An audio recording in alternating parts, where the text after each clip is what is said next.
জুলাইয়ে কোটা সংস্কার আন্দোলন ঘিরে যে সহিংসতা ও গণহত্যা চালিয়েছিল শেখ হাসিনা সরকার, সেই নৃশংসতায় বিক্ষুব্ধ হয়ে ওঠে ছাত্র জনতা। গড়ে ওঠে হাসিনা হটাওর এক দফা আন্দোলন। আরেকবার ছাত্রদের হাতেই পতন হয় স্বৈরাচারের। জুলাই গণঅভ্যুত্থানের নেতৃত্ব দেয়া শিক্ষার্থীদের নতুন দল নিয়ে কয়েকদিন ধরে সরগরম রাজনীতির মাঠ। সে আলোচনার মধ্যেই ঢাকা বিশ্ববিদ্যালয়ের মধুর ক্যান্টিন থেকে এলো নতুন ছাত্র সংগঠনের ঘোষণা। এক ধরনের রাজনৈতিক ঐক্য প্রতিষ্ঠা হয়েছে।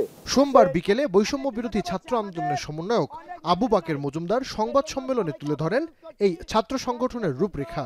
বলেন, নতুন এই ছাত্র সংগঠনটি হবে মধ্যমপন্থী, যারা শুধুই শিক্ষার্থীদের কথা বলবে।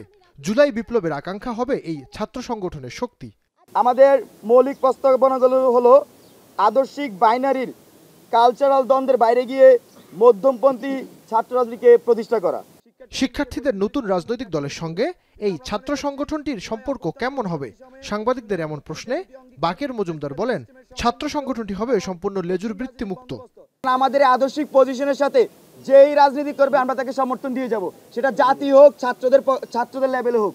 আমার কাছে মনে হয় আপনি উত্তরটি পেয়েছেন। স্টুডেন্ট ফার্স্ট, বাংলাদেশ ফার্স্ট এই স্লোগান নিয়ে সোম ও মঙ্গলবার চলবে নতুন সংগঠনটির জনমত জরিপ ও সদস্য আহ্বান কর্মসূচি। শুরুতে ছাত্র সংসদ নির্বাচনগুলোর দিকেই মনোযোগ দিতে চায় দলটি। স্টুডেন্ট ফার্স্ট এবং বাংলাদেশ ফার্স্ট। নাইম আবির, এখন, ঢাকা। সানবিট সব দিবে সামাল।